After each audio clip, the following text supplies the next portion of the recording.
জিসান ভাই কত কেজি হয়েছে মাছটা? 9 কেজি 9 কেজি আছে, প্রায় 10 কেজি হয়েছে। মাছ ধরে কেমন লাগছে দাদা ভাই?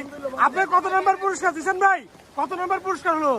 এখন দ্বিতীয় স্থানে ঢুকছি। দ্বিতীয় স্থানে, দ্বিতীয়ত 5 লক্ষ টাকা, তাই না জিসান ভাই?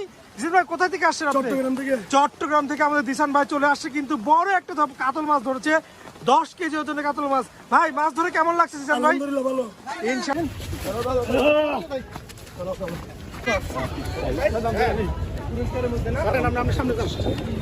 সামনে যান,